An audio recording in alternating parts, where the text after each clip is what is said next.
Hi children, welcome to my channel. In this video, we are going to discuss about the element carbon's chemical and physical properties. I think you know so many things about carbon. Do you know where you can see this carbon element? Come on, we can see that. Did you know the similarity between sugar cane and diamond? I think you will see both are lustrous. So, what about diamond and graphite? Is there any similarity between diamond and graphite? Graphite is just a stone used in laboratory. So, how can we relate both of them? The fact will surprise you. There is something common with all these three.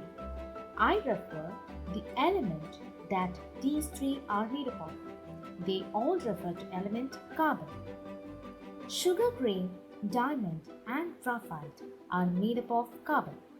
In fact, diamond and graphite are almost pure forms of carbon. So how can these two have same element which is physically entirely different? How can this be possible? This substance is made up of same element carbon which appear totally different. Wait, they also having different chemical properties. The looks are different and the chemical properties are also different, but they are made up of the same element carbon. Is there any magical? Actually, the magic lies in the element carbon itself. The element carbon itself has several interesting properties and that's what makes it special. Carbon has the ability to form variety of bonds. That is the reason carbon compounds are quite commonly found everywhere. Also, did you know carbon present in small traces in earth crust and atmosphere? In spite of being present in all compounds around us, carbon accounts for almost less than 1% in the earth crust and in the atmosphere. So, have you wonder why this carbon is unique? So, what makes carbon to have so many different properties? Let me give you a hint. Do you know what the chemical properties of based? They are mainly based on the atomic number. Atomic number is the number of protons in the atom. Why is it so? Number of protons in an atom is equal to number of electrons, isn't it? The valence electron in the outermost shell participate in the chemical reaction. The answer is the number of electrons in the valence shell. Absolutely. So the properties of the element depends on the valence electron. Already we know the atomic number of carbon is 6.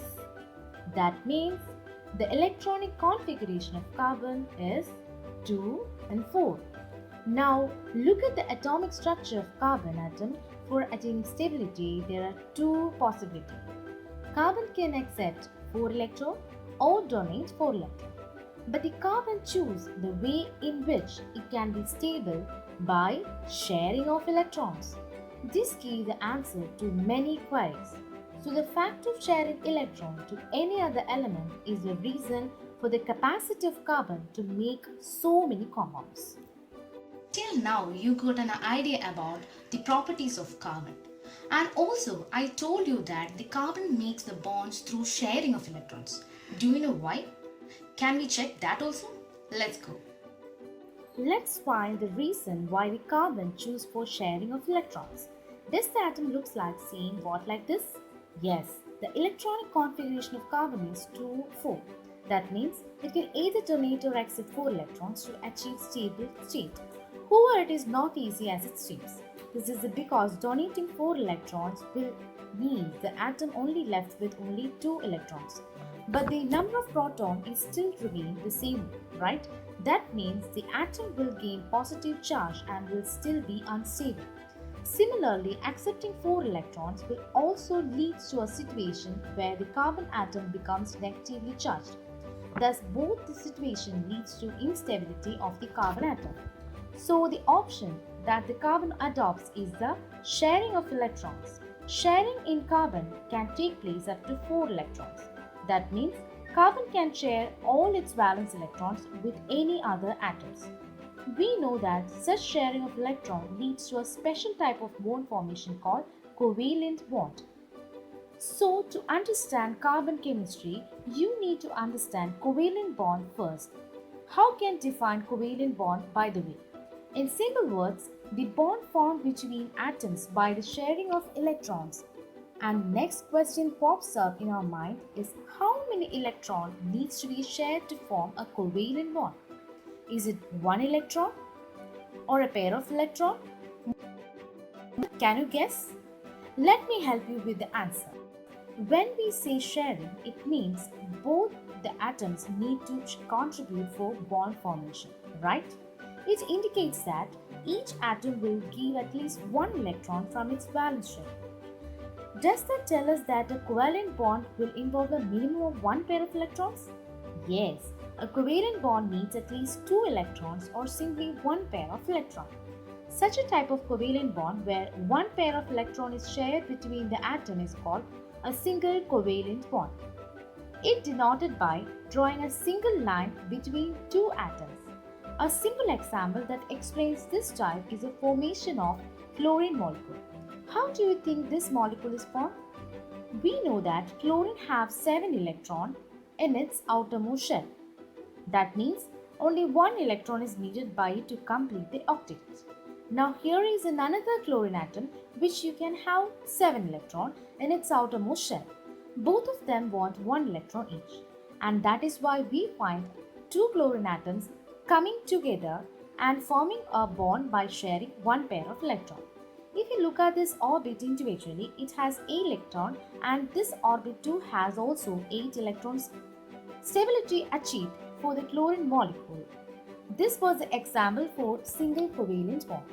So, do all atoms form covalent bonds by sharing single pair of electrons? Think for a moment. We know that oxygen in the diatomic state, as that means one oxygen atom forms a bond with other oxygen atom to form a stable bond. Do you know how many electrons are shared in this bond? Do you notice there are 4 electrons shared? That means both the oxygen atom contributes 2 electrons each, thus giving 2 pair of electrons in the bond formation. So is this not an example of covalent bond? Well, it is, but covalent bond has 1 pair of electrons is shared. Don't forget, it is a minimum of 1 pair is needed for the formation of covalent bond. That means this case also an example of covalent bond. Such a covalent bond which involves 2 pair of electrons getting shared is called a double covalent bond. It is represented by 2 lines in between 2 atoms, just like this is seen in the case of oxygen. Now in the similar lines, can you give me an example where more than 2 pair of electrons are shared between the atoms? Wait a second. Are we trying to say that a triple covalent bond also exists between the atoms? Absolutely. And the best example to study this is the case of nitrogen. We always find the nitrogen molecule written like this, neatly, to say that the 2 nitrogen atoms share a triple bond. That means 3 pair of electrons or simply 6 electrons are shared between the atoms. This helps both the atom attain the stability state. Now tell me one thing, which type of covalent interaction does carbon prefer? Does it opt for a single, double or triple covalent bond? Astonishingly, carbon has the ability to form all these types of covalent bond with different elements. Yes, it can have any type of these covalent interactions with atoms of other elements or even with other carbon atoms for that matter.